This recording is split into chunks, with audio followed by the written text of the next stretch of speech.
And finally tonight, an arts program that is changing lives in the nation's public schools. More than 50 schools have adopted a music education curriculum based on a system developed in Venezuela. The NewsHour special correspondent for education, John Merrow, reports on the Harmony program in New York City.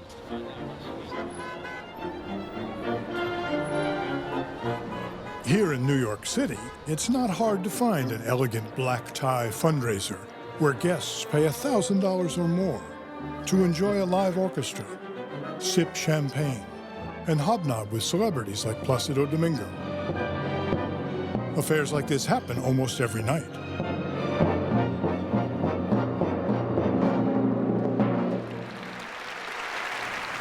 What is really special about this evening is what's going to happen about an hour from now. 4th and 5th graders from 2 low-income public schools in New York City will be performing, conducted by the great Placido Domingo. For these 35 kids, this will be a night to remember. For some, the journey began here, at Public School 129 in Harlem. Stop. You get this sound? Yes. Can you play a C and then play a D? Okay, can we help her? What can we do to help? This 2-hour trumpet class is part of a music program called Harmony that serves 80 mostly low-income children in New York City. It provides free instruments and daily music lessons for children in 3rd through 6th grade. Any student who is able to attend the after-school program may apply. Most who apply are accepted. Harmony is an independent organization funded mainly by private donations. It was started in 2008 by Ann Fitzgibbon. We're trying so hard to serve the children who are least served in the city, children who would not otherwise have the chance to discover something positive in their lives and to discover the positive things about themselves through music. The students at PS 152 in Brooklyn are doing the same thing. For many, like Julian Deshommes, it's the highlight of the day. Sometimes it's hard not to smile. Like every time when I finish school and I come into Harmony, when I just play that first note, it makes me smile. And sometimes I try to hide that smile, but I can't because it's amazing.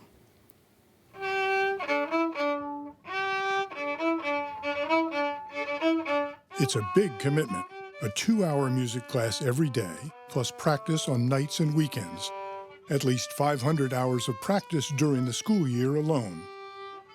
The 300 hours of group instruction that Julian is getting for free would ordinarily cost thousands of dollars. I don't think I would have been able to afford this.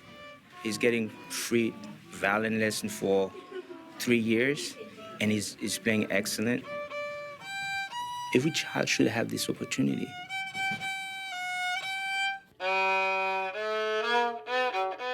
One of the goals of the program is to encourage students to become self-motivated.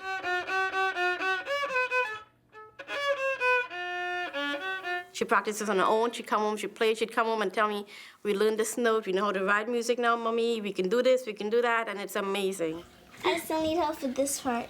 These notes are kind of hard. These are on the G scale. I can't imagine my life without music, especially on my violin. Me and my violin's like best friends.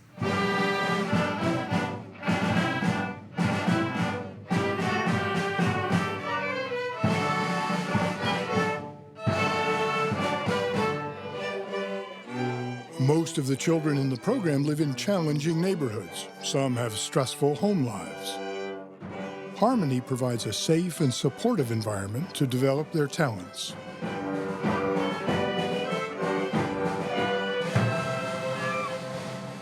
Christian Alonso is one of Harmony's 22 music teachers. In orchestra, you listen to not only yourself, but you listen to the person next to you. So you're sharing your sound. You need to realize that you're playing with other people, you're making music as a whole, and you're not just playing for yourself, okay? 1, 2, 3. Julie DeBoard, a professional musician, has been with Harmony for 2 years. We use music as a tool to teach them how to listen to each other. They have the sense they belong to something, and I believe that at any age it's very important, and it makes you feel good to go through life when you feel you belong to something. Let's go, Jordan. You can do it. Let's go, let's go. Jordan Clark Platt, one of Julie's students, has struggled academically. Big crescendo. I think the playing of the instrument has given her more self-confidence in terms of reading. While if I can read musical notes and symbols, words shouldn't be that bad. Give them their color.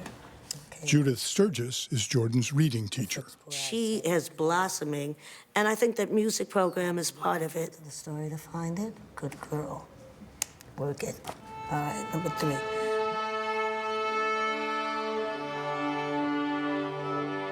Students in the Harmony program are more likely to attend school regularly and tend to do well. I met up with the kids during a rehearsal. Raise your hand if you're good in school. Oh, come on. If I looked at your report cards, what would it say? 4. That the kids are getting top scores does not surprise Placido Domingo. Music is mathematics. Everything goes into numbers. A bar can have 4, 8, 16, 32, and 64, depending on the speed of the notes.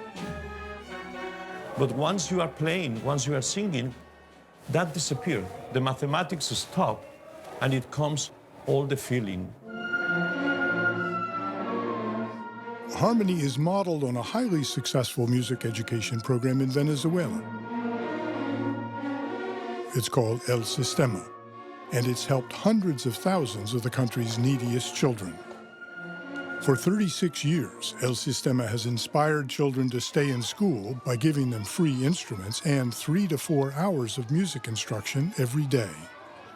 This education, it has been just not only good for music, but good for society and good for all these kids that they will never dream to be musicians, but they are. With funding provided by the government, El Sistema helps to support the country's 130 children's orchestras and 288 youth orchestras. Gustavo Dudamel, one of the most celebrated graduates of El Sistema, is now the conductor of the Los Angeles Philharmonic. The program has produced scores of accomplished musicians, but that's not the primary goal. In Venezuela, they will refer to their program not as a music program, not as a cultural program, but as a social program. Because first and foremost, that program is about developing the child. It's first about the child, it's second about the music.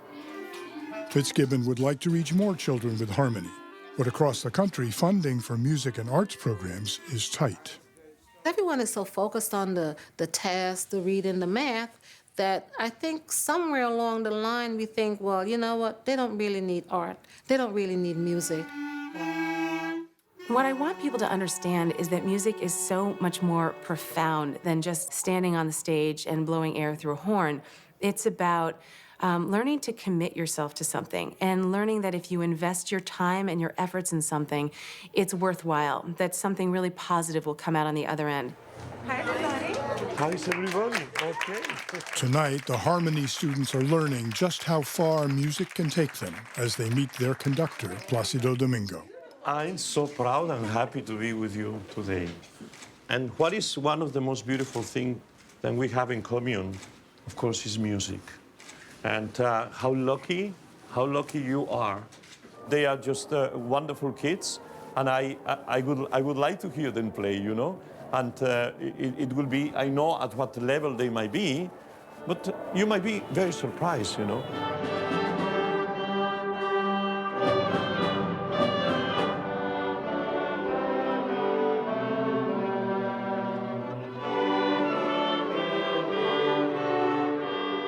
I think they have a beautiful life in front of them with music.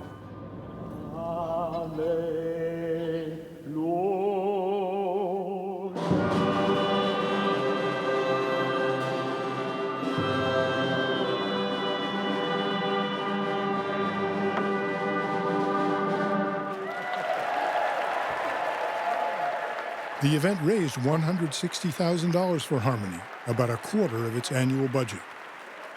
But for these young musicians, the highlight of the evening was their turn in the spotlight, a rich reward for years of practice.